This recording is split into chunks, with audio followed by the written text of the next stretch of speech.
lisons Genèse 41, le verset 33 à 36. La Bible déclare, j'aimerais qu'on commence à partir du verset 32. Si le Pharaon a vu les rêves et répétés, c'est que la décision est ferme de la part de Dieu et qu'il la mettra rapidement en œuvre. Maintenant, que les pharaons choisissent un homme intelligent et sage, qu'ils le mettent à la tête de l'Égypte, que les pharaons établissent des commissaires sur le pays pour prélever 1/5 des récoltes de l'Égypte pendant les 7 années d'abondance, qu'ils rassemblent tous les produits de ces bonnes années à venir, qu'il amasse sous l'autorité du Pharaon du blé et des vivres dans les villes qu'il en ait la garde. 36.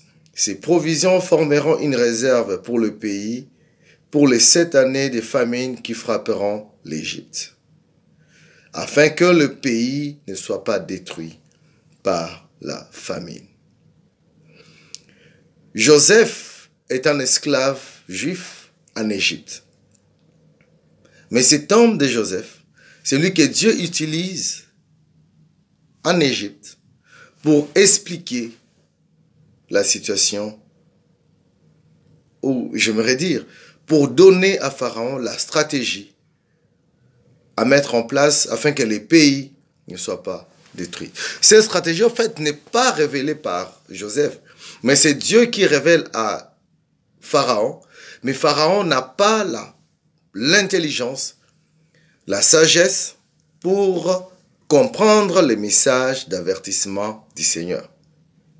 Les premiers points dans cette intervention ce matin, j'aimerais au séjour, ou à quelques heures que ce soit que vous allez me suivre, Dieu nous avertit toujours des malheurs, des difficultés à venir. Dieu nous avertit. Dieu est un Père responsable. Il parle toujours. Il avertit des choses à venir. Rien ne va arriver demain sans que Dieu n'ait averti aujourd'hui. Je parle à ceux qui sont particulièrement religieux. Dieu est en train d'avertir une nation qui n'est pas une nation chrétienne. Dieu parle et donne un avertissement au roi Pharaon, qui est présumé être le représentant, comme on le donne souvent, de Satan dans les églises. La puissance démoniaque. Mais Dieu avertit à Pharaon et pour son peuple. Quel que soit ce que tu es, chrétien ou pas chrétien, la bonne nouvelle que j'aimerais que tu retiennes aujourd'hui, c'est que le Dieu qui t'a créé est tellement bon que même dans ta méchanceté, il prend du temps pour t'avertir des événements malheureux qui t'attendent. Non pas pour que tu les vives, mais pour que tu agisses en sorte que ces malheurs qu'il y a devant ne puissent pas te détruire. Dieu ne veut pas que nous soyons détruits par les malheurs à venir. Voilà pourquoi il parle. La deuxième information que j'aimerais te donner ce jour, c'est qu'il est très important pour toi et pour moi de développer la capacité, l'intelligence, 1, de discerner la voix de Dieu, 2, de comprendre les messages qu'il nous donne, 3, d'agir en conséquence. La plus grande difficulté des chrétiens et des hommes sur la terre, c'est de saisir les messages de Dieu. Les messages d'avertissement dans le domaine, dans n'importe quel domaine. Les hommes ne sont pas prêts à saisir les messages d'avertissement. Et surtout les messages venant de Dieu. Et pour cela, la chose à faire d'abord, c'est de naître de nouveau. Car la parole de Dieu dit ceci, que mes brebis entendent ma voix. Tu ne peux pas être enfant de Dieu et être incapable de saisir la parole de Dieu, de comprendre, de discerner la voix de Dieu et les messages qu'elle apporte. Si tu es brebis, tu vas donc comprendre la voix de Dieu et saisir la portée du message. Jésus-Christ, lorsqu'il donne la parabole de la sémence, les disciples lui disent, mais pourquoi tu parles en parabole? Jésus-Christ dit, pour ceux du dehors, tout se passe en parabole. Une parabole, c'est un message codé. En utilisant quelque chose que nous connaissons pour faire comprendre quelque chose que nous ne comprenons pas. Mais même là, alors, très peu ont la capacité de saisir ou d'avoir l'interprétation des paraboles. Si tu es dehors, si tu es du dehors, ça veut dire si tu n'appartiens pas à la race de Dieu, même quand Dieu envoie un message pour ton business, pour ta carrière politique, pour ton travail, pour ton mariage, pour ton pays, cher ami, les malheurs vont te frapper. La Bible est remplie d'exemples et d'avertissements venant de Dieu à tout peuple. Nous verrons dans la Bible, notamment, depuis Genèse. Quand il crée l'homme, il l'avertit de ne pas transgresser, de ne pas manger de l'arbre qui est au milieu du jardin. Au temps de Noé, lorsqu'il veut détruire la terre, il avertit Noé et lui demande de faire quelque chose. L'avertissement de Dieu, ça suit toujours des actions que nous devons faire. Lorsqu'il veut détruire Sodome et Gomorrhe, il dit, cacherai-je à Abraham ce que je veux faire? Cacherai-je à Abraham ce que je veux faire? Abraham était un ami de Dieu. Et Dieu donc lui parle. Dieu lui dit que je vais détruire Sodome et Gomorrhe. Et pour cela, il fallait que son cousin Lot, son neveu Lot, puisse sortir. Et cela a été fait. Lorsque nous prenons l'histoire de Daniel, en son temps, lorsque Dieu veut détruire le royaume, il avertit, mais même le roi, et Nabuchodonosor, et Darius, Dieu leur parle, mais ils n'arrivent pas à saisir les messages de Dieu. Quand un message vient de Dieu, je t'assure que les magiciens, la rose-croix, la franc-maçonnerie, l'appartenance aux ordres occultes ne te donnera pas l'intelligence de saisir les messages de Dieu. Il n'y a que ceux qui appartiennent au Dieu véritable, Jésus-Christ, qui peuvent, discerner la voix de Dieu, décrypter la voix de Dieu et agir en conséquence. Lorsqu'Israël est en Égypte et que les destructeurs doivent venir, Dieu dit à quoi à Moïse? Dieu dit à Moïse de mettre les sangs, d'immoler l'agneau, de mettre les sangs, de manger cet agneau en étant debout avec tout ce qui est à l'intérieur. Dieu avertit les individus comme les nations de malheur à venir. Regardez, en ce qui concerne la fin du monde, Dieu avertit par Jésus-Christ. Qu'est-ce qui va arriver avant et qu'est-ce qu'il faut faire pour ne pas être détruit, se retrouver dans les feux éternels. J'aimerais à ce point que tout le monde sache, les pays, les présidents, les chefs de gouvernement, les pasteurs, chaque homme et chaque femme sur la surface de la terre, que Dieu vous parle. Et la Bible dit ceci, que Dieu parle tantôt d'une manière, tantôt d'une autre, mais on n'y prend pas garde. Dieu utilise toutes sortes de supports. Il est même écrit que la nature ne vous enseigne-t-elle pas? Es-tu capable de discerner la voix de Dieu? Et la capacité, la bonne nouvelle pour discerner la voix de Dieu, c'est d'appartenir à Jésus-Christ, de devenir enfant de Dieu. Et c'est alors que tu es qualifié pour entendre la voix de Dieu et pour la comprendre.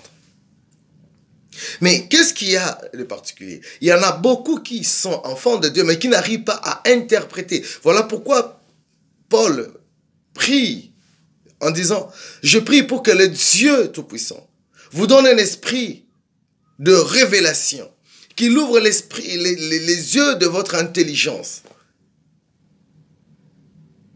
Ça demande de la discipline pour décrypter la voix de Dieu. Ça demande de la force, ça demande de l'attention. Il dit, Dieu parle tantôt d'une manière, tantôt d'une autre, mais vous n'en prenez pas garde. Ça veut dire, vous n'accordez pas votre temps à décrypter. La révélation ne se donne pas au coin des rues, non. Non, non. Tu peux beau lire la parole de Dieu, tu peux beau suivre des prédications, mais ne pas recevoir les rémas qu'il y a dans la parole de Dieu. Tu peux beau écouter la parole de Dieu. La preuve, c'est que quand nous écoutons la parole de Dieu, nous ne produisons pas les mêmes choses. Parce que tout dépend de notre capacité à comprendre la parole de Dieu. La suite dépend de la capacité à décrypter la parole de Dieu. Et ça demande de l'intelligence pour avoir les rémas. Ça demande de faire exercer la réflexion. N'est-ce pas que la parole de Dieu dit, celui qui réfléchit sur les choses trouve le bonheur? Un homme de Dieu dit ceci, que la foi en Jésus-Christ n'est pas un suicide intellectuel. Paul, Luc, écrivant dans les Actes des Apôtres, dit, les chrétiens de Bérée, ils étaient des chrétiens qui, lorsqu'ils écoutaient la parole, ils rentraient pour analyser. Or, l'analyse exige la capacité à réfléchir, à se poser des questions. Et la Bible dit dans le Nouveau Testament que ne refroidissez pas l'esprit, n'éteignez pas l'esprit. Mais que lorsque vous recevez une prophétie, examinez, ça exige quoi? Ça exige de réfléchir, mes amis. La foi chrétienne exige la réflexion. Tu dois réfléchir. La foi chrétienne ne se résume pas à dire Amen à tout ce que tu entends, même dit par un prêtre, par un apôtre, par un archibishop. Non, tu dois réfléchir. Combien de chrétiens réfléchissent sur les sermons qu'ils écoutent chaque dimanche, pendant la semaine? Réfléchir, ça veut dire, tu prends un carnet, tu prends la Bible, tu commences à vérifier. Il a dit ceci, il a dit cela, il a dit... Et ça m'étonne que des gens viennent à l'église sans carnet. C'est la preuve que les gens ne sont pas prêts à utiliser leur intelligence pour réfléchir sur les choses. C'est triste, mes amis. C'est la réflexion qui fait augmenter l'intelligence. Dans les textes que nous avons lus, mes amis, la Bible dit ceci, c'est Joseph qui parle, dit que Pharaon choisisse un homme, une personne intelligente et sage. Tu peux beau crier, je serai la tête et non la queue. Mon ami, si tu n'es pas intelligent et sage, cela ne va pas devenir réel. La Bible dit dans Daniel que ceux qui seront intelligents brilleront. Ceux qui seront intelligents. L'intelligence te fait asseoir avec les grands. Te donne d'être placé très haut. L'intelligence.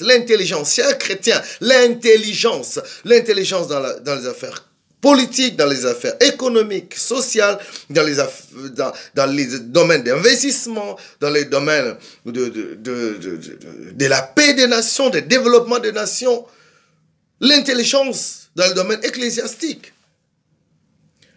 C'est triste que de penser que quand on a échoué dans la vie et qu'on est inintelligent, que sa place est dans la prédication. Non, la prédication de la parole de Dieu n'appartient pas aux hommes inintelligents. Non, non, non, mes amis, non. La prédication de la parole appartient aux personnes intelligentes. La preuve, c'est que la Bible a essentiellement été écrite, la grande partie, par une personne très intelligente, Paul.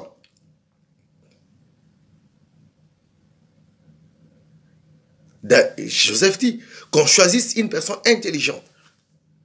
Lorsque on doit prendre Daniel, Lisez dans Daniel 1. Le roi demande à ce qu'on choisisse des jeunes gens qui sont des esclaves, des races royales. Ensuite, qu'est-ce qui a constitué l'élimination et qui a fait entrer Daniel chez le roi? C'est sa capacité de donner la réponse aux questions difficiles, l'intelligence. L'intelligence. Ce n'est pas une question de tribalisme, de géopolitique, de racisme, de discrimination. Le seul facteur de discrimination, c'est l'intelligence. C'est ton degré d'intelligence qui te fait discriminer ou qui te fait entrer dans la cour des grands. Ton intelligence. Les gens voient David chanter. Pourquoi il est entré chez le roi? David chantait de manière intelligente. Es-tu intelligent? Je suis en train de prier pour toi là où tu es. Que Dieu ouvre les yeux de ton intelligence et que tu deviennes un chrétien intelligent sur toutes les questions de la vie du pays. Sois intelligent. Fais preuve d'intelligence. Et les chefs de l'État vont te chercher. Les chefs de gouvernement vont te chercher. Les ministres vont te chercher. Si ton intelligence est vue par tout le monde.